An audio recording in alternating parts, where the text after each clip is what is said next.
नमस्कार दोस्तों, आपके अपने YouTube channel DR math class पर स्वागत है। आज हम कक्षा 8 की प्रश्नावली 3.3 चतुर्भुजों को समझना हल करेंगे, जिसमें प्रश्न नंबर 1 है ABCD एक समांतर चतुर्भुज है। ये आपको एक ABCD एक चतुर्भुज दिख रहा है, समांतर चतुर्भुज। प्रत्येक कथन को परिभाषा या प्रयोग किए गए गुण द्वारा पूरा कीजिए। अब AD के बराबर क्या होगा, हमें इसका पहला है AD बराबर। तो AD के बराबर क्या होगा, अपन यहाँ देखेंगे ये AD है। तो हम जानते हैं समांतर चतुर्भुज की जो सम्मुख भुजाएं है वह बराबर होती है। तो AD के सामने वाली भुजा हो जाएगी BC। तो हम लिख देंगे AD बराबर BC। और इस कथन को पूरा करना है, बराबर क्यों है तो कारण लिखेंगे समांतर चतुर्भुज की सम्मुख भुजाएं, समांतर चतुर्भुज की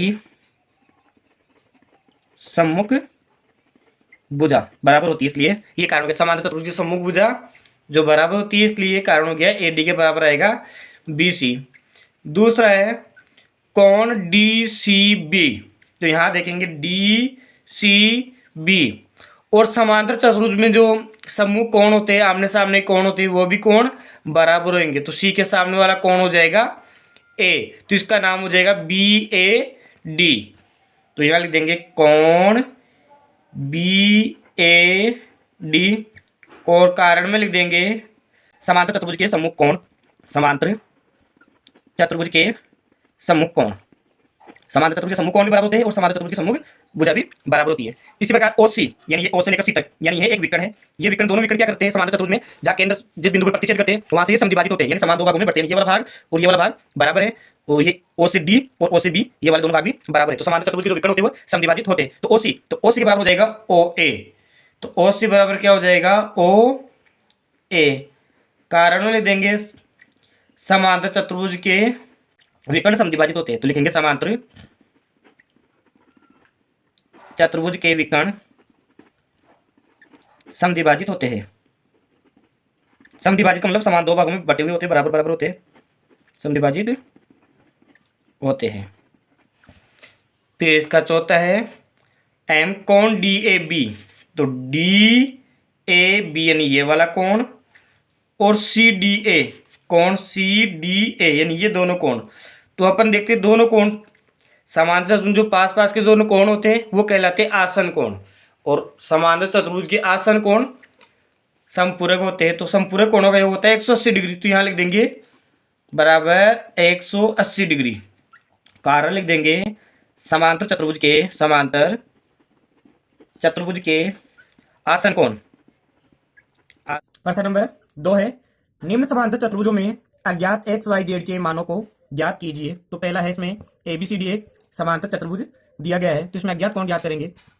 तो हम देखते हैं कि जो समांतर चतुर्भुज होते हैं उसके आसन कोण संपूरक होते हैं और सम्मुख कोण बराबर होते हैं। तो पहले x का मान ज्ञात कर लिए, ये 100 डिग्री और x, ये दोनों आसन कोण है। आसन कोण वाला जो कोण पास पास में होते हैं वो एक ही रेखा पर बने होते हैं, वो आसन कोण होते हैं। तो हम लिखेंगे x प्लस पहला इसका x प्लस 100 डिग्री बराबर 180 डिग्री। ये दोनों आसन कोण है x और 100, इनका योग होता है 180 डिग्री।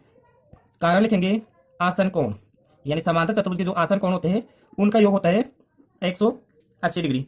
अब क्या करेंगे, 100 का पक्षांतरण करेंगे। तो x बराबर 180 डिग्री और 100 डिग्री इधर आएगा तो माइनस में हो जाएगा 100 माइनस। तो 180 में से 100 घटाएंगे तो 80 डिग्री आएगा, यानी x का मान हमें प्राप्त हो जाएगा 80 डिग्री। अब ज्ञात करेंगे y का मान। तो y का मान क्या है, y के सामने वाला कोण है 100, यानी ये सम्मुख कोण हो गए। तो हो जाएगा y बराबर 100 डिग्री।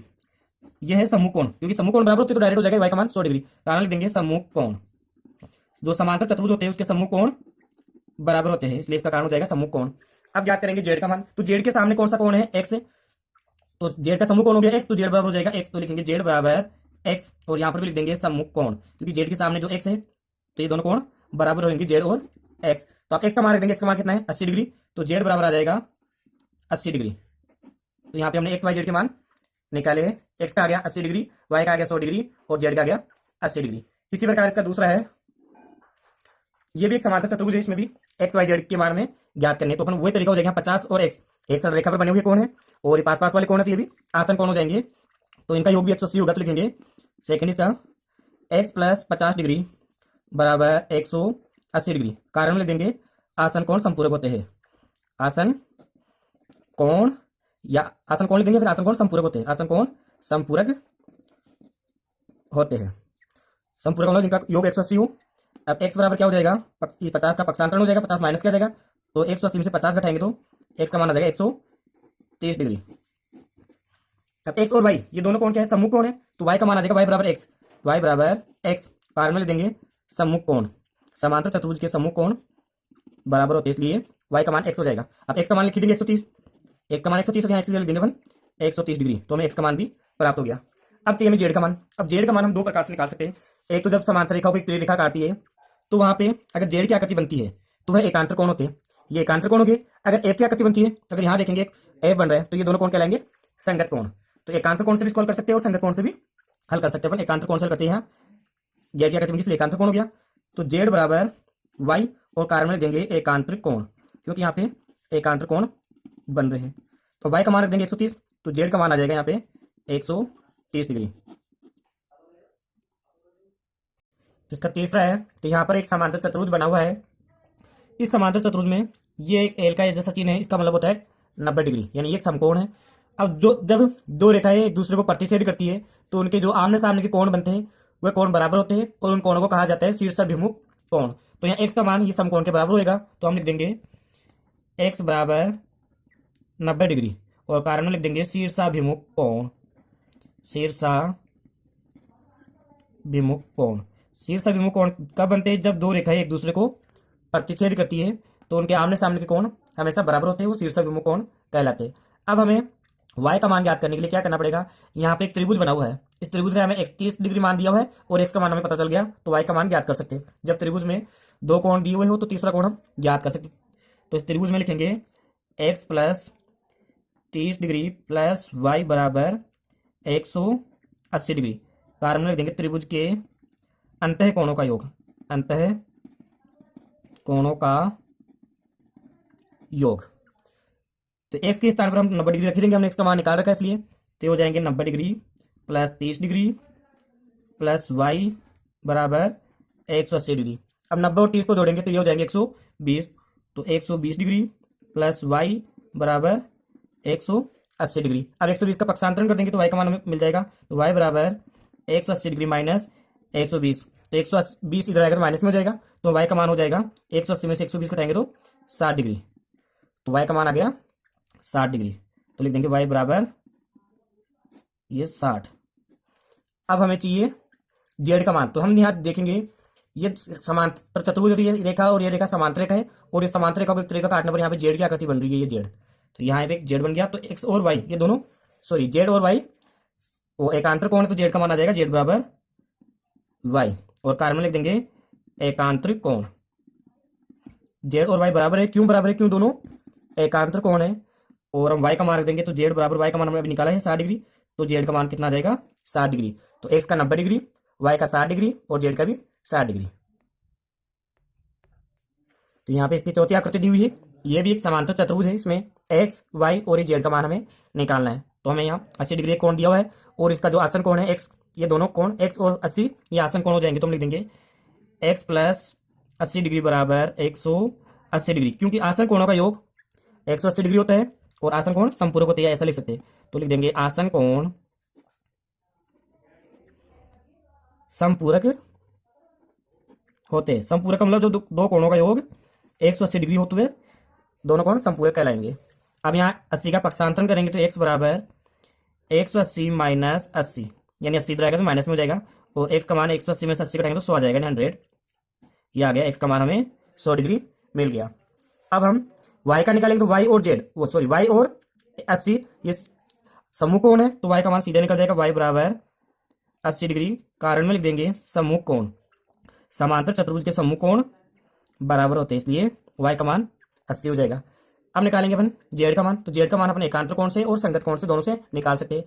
तो ये दोनों रेखाएं क्या हो गई, समांतर रेखाएं हो गई, और समांतर रेखा को एक त्रिरेखा काटती है तो यहाँ पे z की आकृति बनेगी, तो z और y एकांतर कोण हो जाएंगे, तो z बराबर हो जाएगा y और कारण लिख देंगे एकांतर कोण।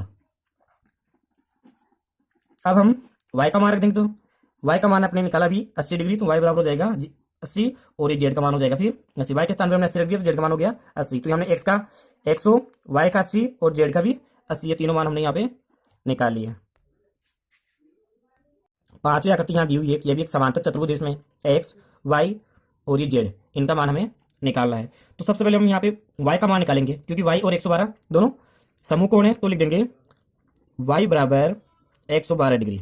कारण में लिख देंगे समूह कोण, ये समांतर चतुर्भुज के समूह कोण है, इसलिए वाई का मान आ जाएगा 112 डिग्री। हमने ये निकाल लिया।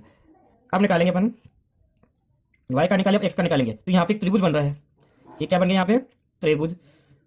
तो त्रिभुज के तीनों कोणों का योग होता है 180 डिग्री, तो लिखेंगे एक्स प्लस वाई प्लस 40। ये त्रिभुज के तीनों कोणों के एक्स, वाई और 40, इनका योग हो जाएगा 180 डिग्री, क्योंकि त्रिभुज के तीनों कोणों का योग 180 डिग्री होता है। त्रिभुज के अंतः कोणों का योग, त्रिभुज के अंतः कोणों का योग कितना होता है 180 डिग्री होता है। अब वाई के स्थान पर 112 रख देंगे, तो एक्स प्लस 112 प्लस 40 बराबर 180। अब 112 और 40 को जोड़ देंगे अपन, तो x प्लस 112 में 40 जोड़ेंगे तो ये हो जाएंगे 152 बराबर 180 डिग्री। अब x बराबर 152 का पक्षांतरण करेंगे तो माइनस में हो जाएगा 152। अब 180 में से 52 कटेंगे तो हमें प्राप्त हो जाएगा 28 डिग्री। तो x का मान भी आ गया 28 डिग्री। अब हमें चाहिए z का मान। तो z का मान प्राप्त करने के लिए हमें यहाँ पे ये समांतर रेखा है और ये समांतर रेखा है और एक त्रिक रेखा काट रही है, तो यहाँ पे जेड की आकृति बन गई। और जब जेड की आकृति बनती है तो वह होते हैं एकांतर कोण। तो जेड बराबर हो जाएगा एक्स, कारण में लिख देंगे एकांतरी कोण। तो एक्स का मान वही हो जाएगा 28 डिग्री। तो जेड बराबर 28, यानी जेड का मान भी 28 डिग्री हो जाएगा।